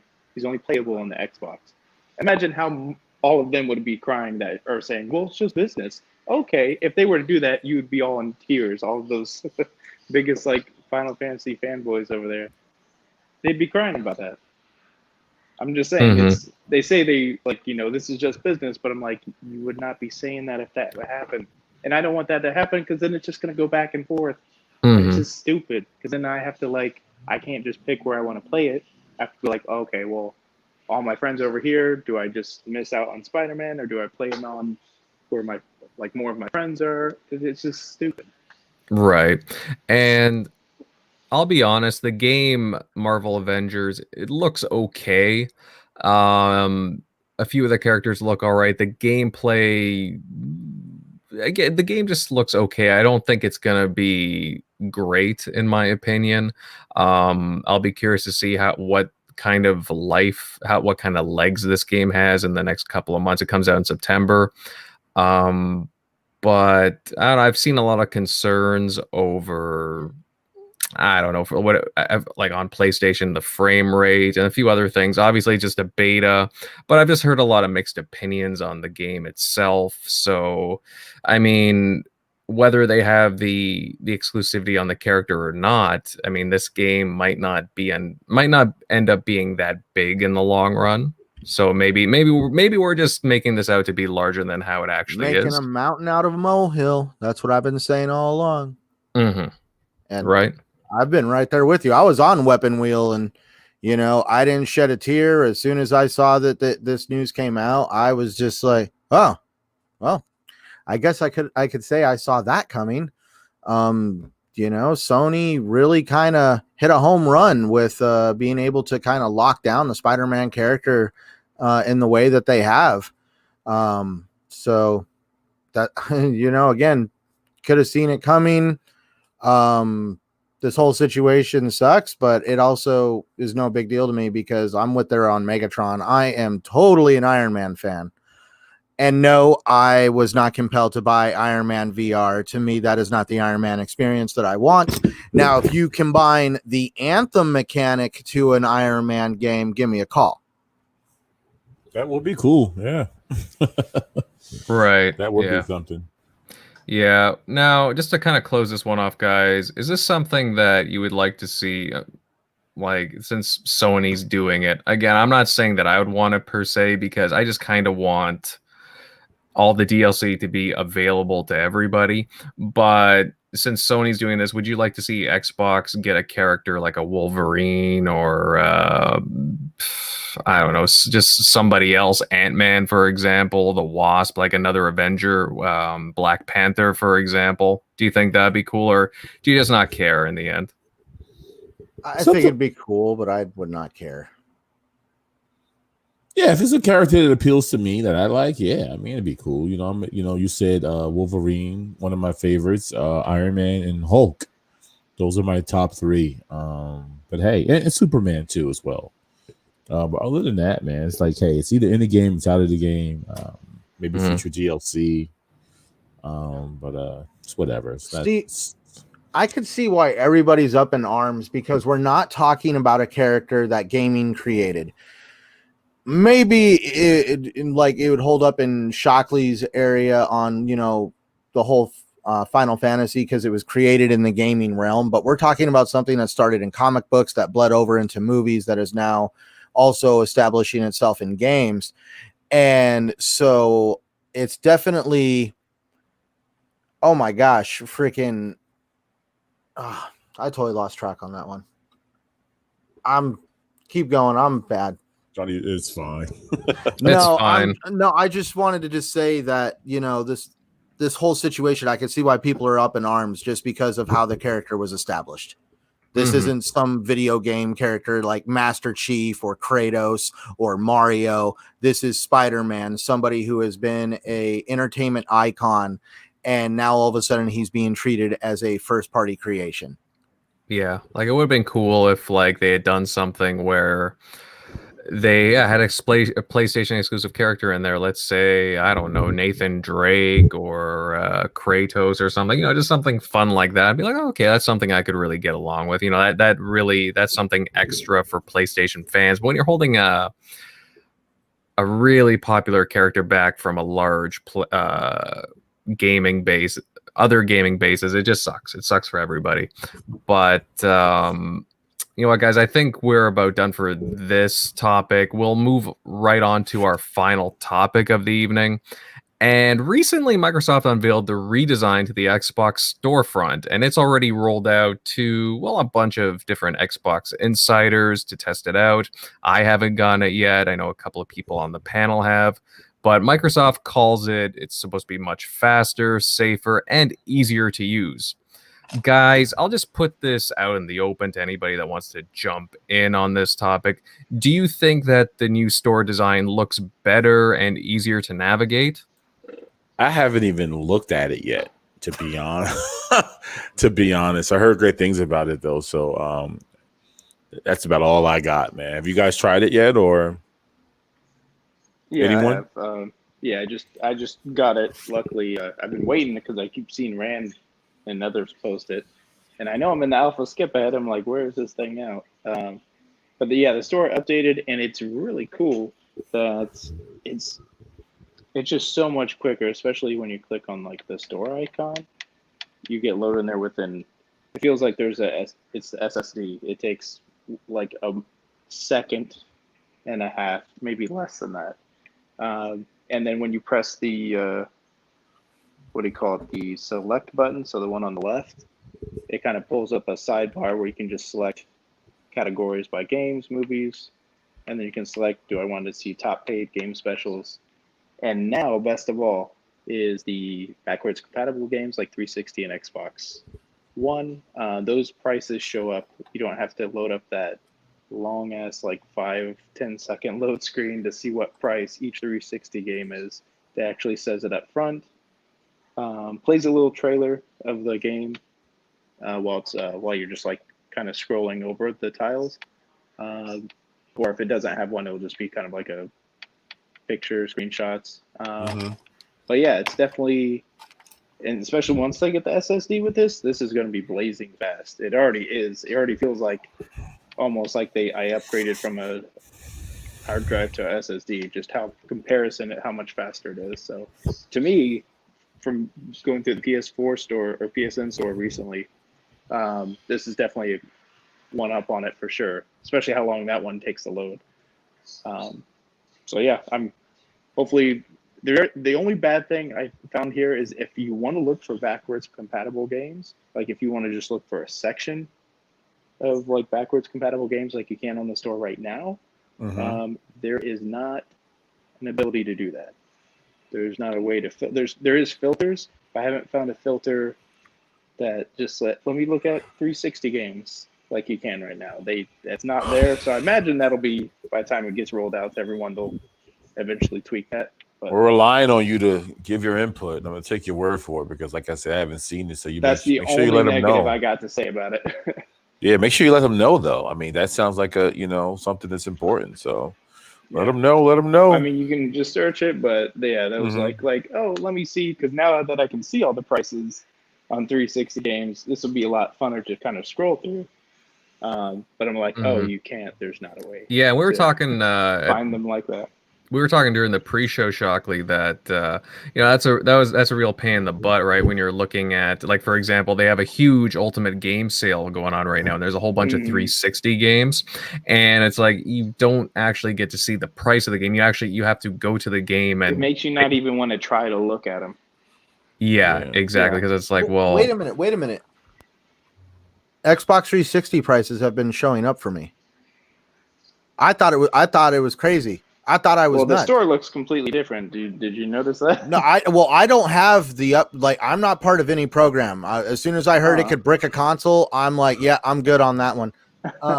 So yeah, definitely. I'm not part of any programs, but I was surfing through the Ultimate Game sale, and I swear to God that Xbox 360 titles were showing the price, and I thought I was going crazy.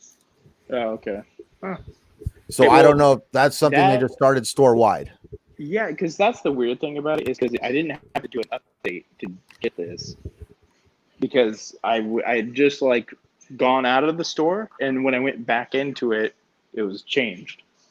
So I don't know if maybe they're just rolling this out slowly, but Oh, and someone in the chat is also saying that it's popping up, saying that they're saying that Xbox 360 titles also show that they're owned now.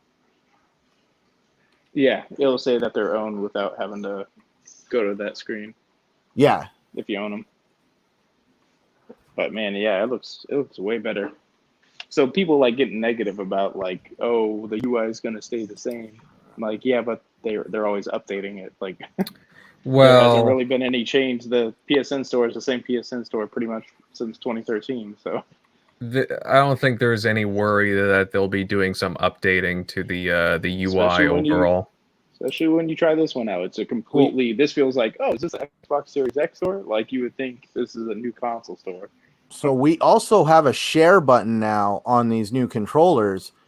There has to be a UI for that. Like you're obviously going to set it up. You're going to have a preferred platform. Yeah. Are we sharing a clip? Are we sharing a photo? Hopefully pretty straight sure- to YouTube. Hopefully that's the. Oh, hopefully, but that's where I'm just saying, like, obviously there's going to have to be an upgrade to the UI and that feature alone. Yeah. Yeah, that's true.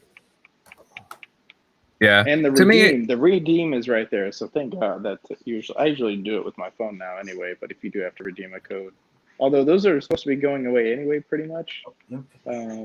Like for the pack-ins at least, they're supposed to be already dedicated on the consoles if it comes in the console bundle. But I Right. don't know. Like to me, I haven't gotten it quite yet, so I'm not one of the lucky ones. Damn you, Shockley. Although go to the store because you won't know until you go to the store that because nothing changes on the outside of like at your home screen. Oh no, I have been checking, Oh, okay. but nothing yet. I don't know, maybe when I log in tomorrow, I'll see it pop up.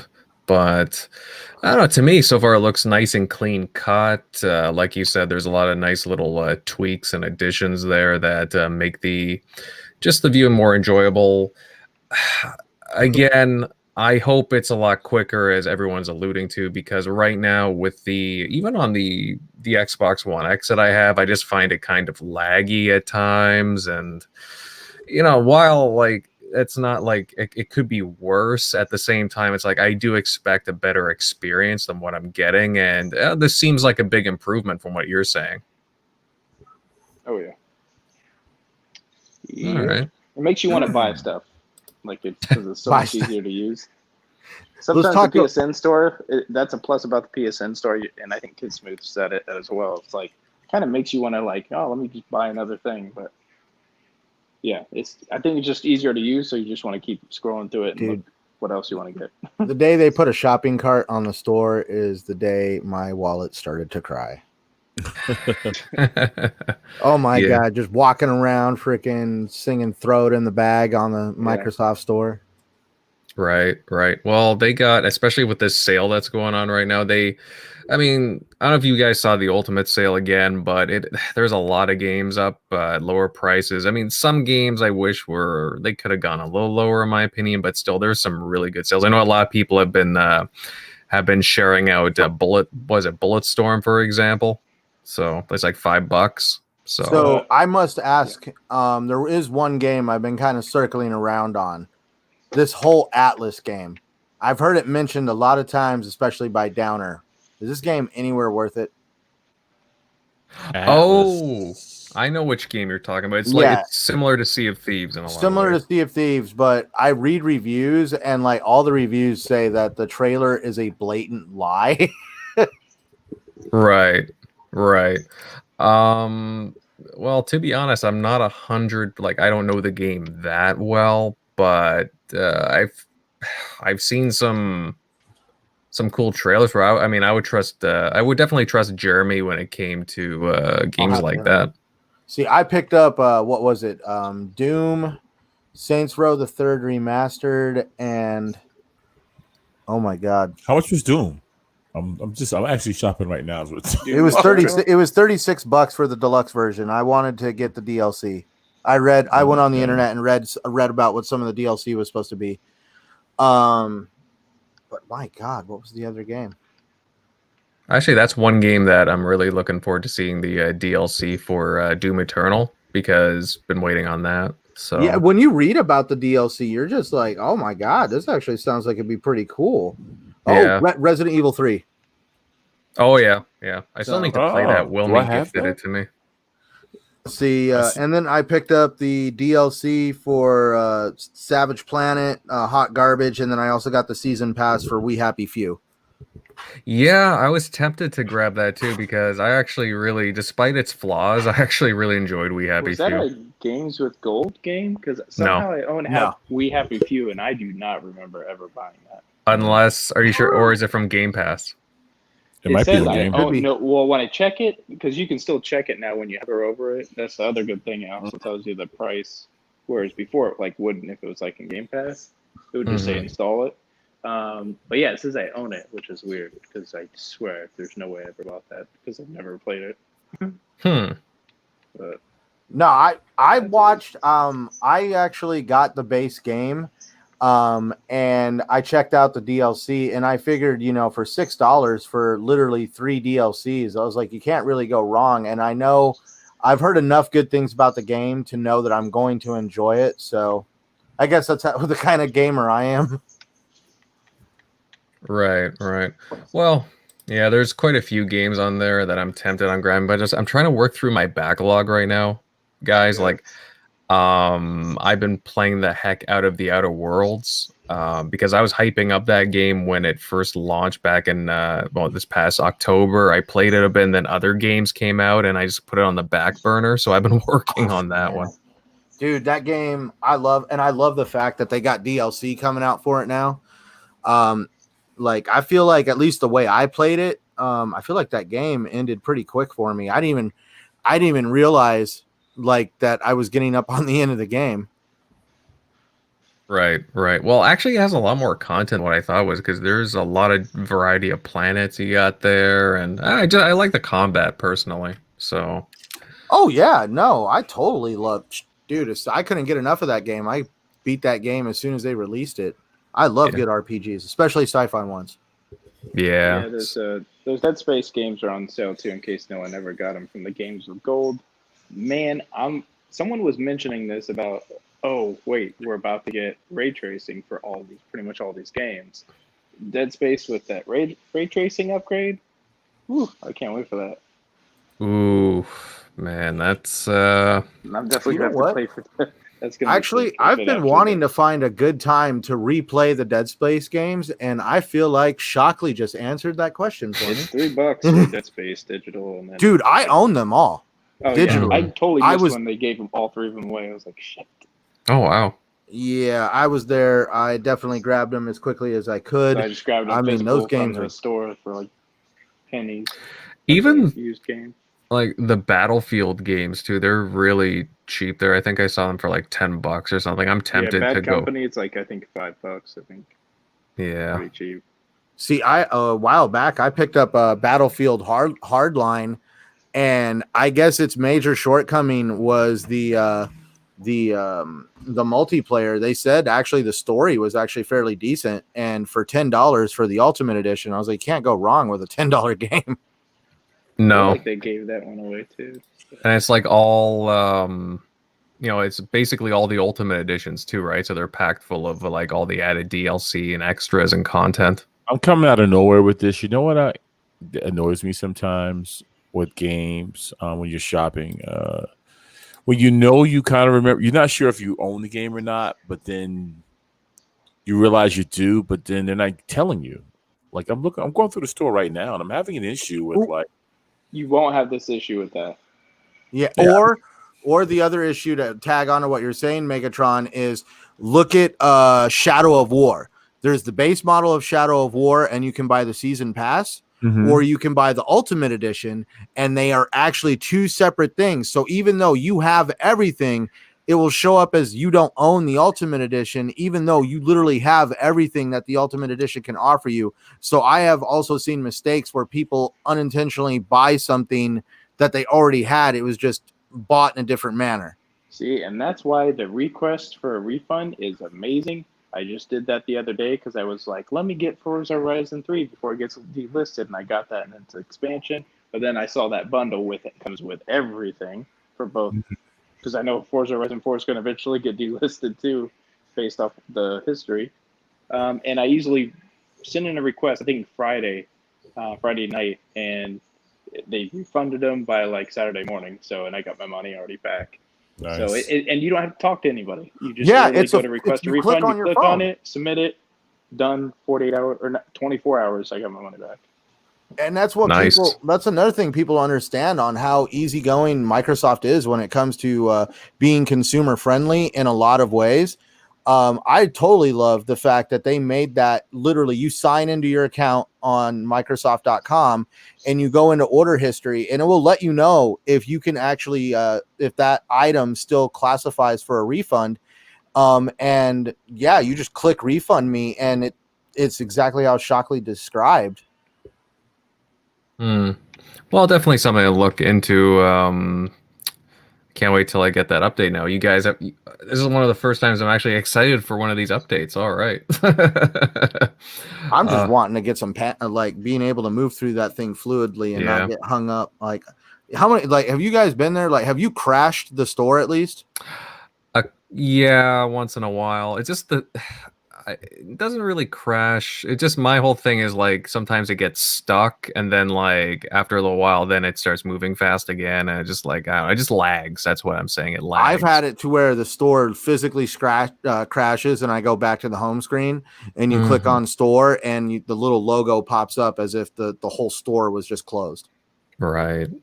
Yeah, no, it's annoying, but it sounds like it's getting ironed out, so I can't wait to try out this update, guys. But you know what? I think on that note, we're going to call it a night, everyone. And thanks to everyone who rocked out with us during the show, as we talked about a wide range of things, such as Halo Infinite getting delayed, the Xbox Series X releasing in November, Control Ultimate Edition, and so much more.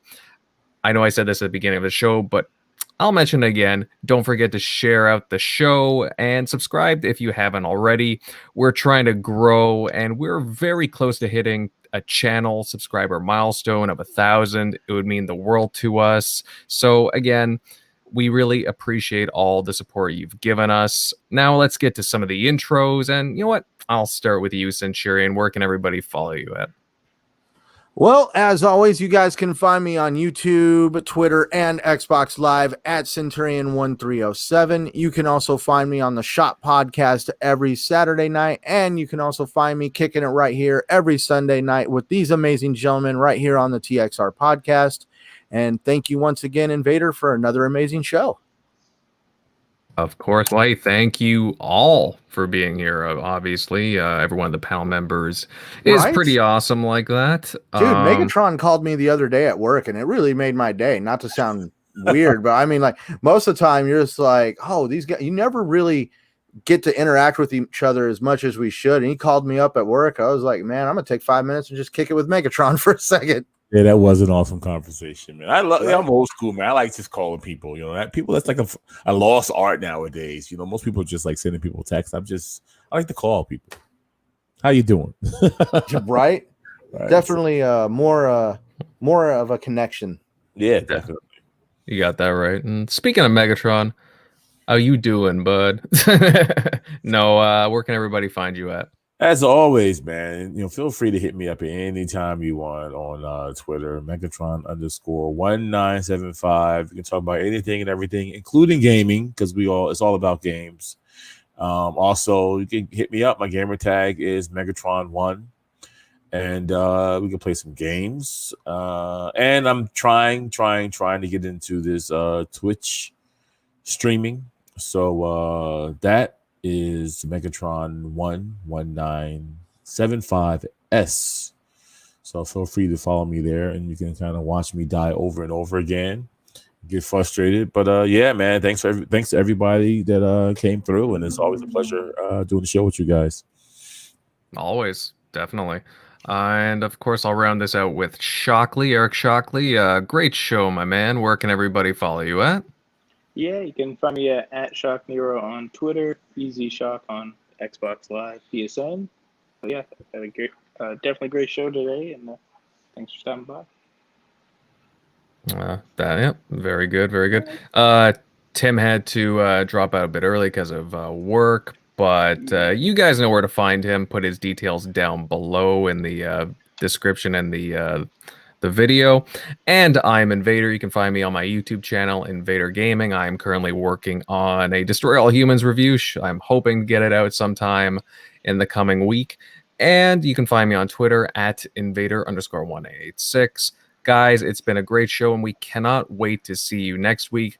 I gotta say, we're working on a few things behind the scenes that we cannot wait to show you. Should be up in, well, hopefully, well, a week or two, give or take. And we got a lot of exciting things coming. So, but anyways, guys, we can't wait to see you next week. Have a good night. Later.